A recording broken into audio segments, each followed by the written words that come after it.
Hey guys, അസ്സലാമു അലൈക്കും. ഇന്ന് നമുക്ക് ഹെൽത്തി ആയിട്ടുള്ള ഒരു ഈവനിങ് സ്നാക്സ് നോക്കിയാലോ.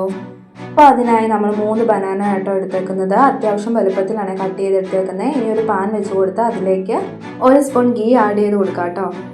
അപ്പോൾ നമ്മൾ എത്ര ബനാന എടുക്കുന്നോ അതിൻ്റെ ക്വാണ്ടിറ്റിക്ക് അനുസരിച്ചാണ് ഗീ ആഡ് ചെയ്ത് കൊടുക്കുന്നത്. അപ്പോൾ അതേ ഗീ ഒക്കെ നന്നായിട്ട് മെൽറ്റായി വന്നിട്ടുണ്ട്. ഇനി നമ്മൾ കട്ട് ചെയ്ത് വെച്ചേക്കുന്ന ബനാന ആഡ് ചെയ്ത് കൊടുക്കാം. അപ്പോൾ ഇങ്ങനെ ഒരു ഓർഡറിൽ വേണോട്ടോ ഇട്ട് കൊടുക്കാൻ, മുകളിലായിട്ട് ഇട്ട് കൊടുക്കരുത്. അപ്പം നെയ്യൊക്കെ പിടിച്ച് നമുക്കൊരു സ്പൈസി ആയിട്ട് കിട്ടത്തില്ല. അപ്പോൾ ഇങ്ങനെ വേണം ഇട്ട് കൊടുക്കാൻ. അപ്പം ലോ ഫ്ലെയിമിൽ വെച്ച് 5 മിനിറ്റ്സ് ഇങ്ങനെ വെച്ച് കൊടുക്കാം കേട്ടോ. അപ്പോഴേ നമുക്ക് ഗീയൊക്കെ ഒരു ഭാഗത്തേക്ക് നന്നായിട്ട് പിടിച്ച് നന്നായിട്ട് സ്പൈസി ആയി വരത്തുള്ളൂ. ഈവനിങ് സ്നാക്സ് ആയിട്ടും വെയിറ്റ് ഗെയിൻ ആഗ്രഹിക്കുന്നവർക്കും ബേബീസിനും ഒക്കെ പറ്റിയ നല്ലൊരു ഫുഡ് തന്നെയാണ് ഇത്. അപ്പോൾ ഒരു ഭാഗത്തെ കളറെല്ലാം നന്നായി ചേഞ്ച് ആയി വന്നിട്ടുണ്ട് കേട്ടോ. അപ്പോൾ നമുക്കിതുപോലെ എല്ലാം മറിച്ചിട്ട് കൊടുത്തും ഒരു ലോ ഫ്ലെയിമിൽ 5 മിനിറ്റ്സ് തന്നെ ഇരിക്കണം കേട്ടോ. എങ്കിലേ ഇത് നന്നായിട്ട് സെറ്റ് ആവുള്ളൂ. പിന്നെ ഇതിലേക്ക് മധുരം വേണം എന്നുള്ളവർക്ക് ഷുഗറോ ശർക്കരയോ എന്തെങ്കിലും ആഡ് ചെയ്ത് കൊടുക്കാം. പിന്നെ തേങ്ങ ആഡ് ചെയ്ത് കൊടുക്കാം.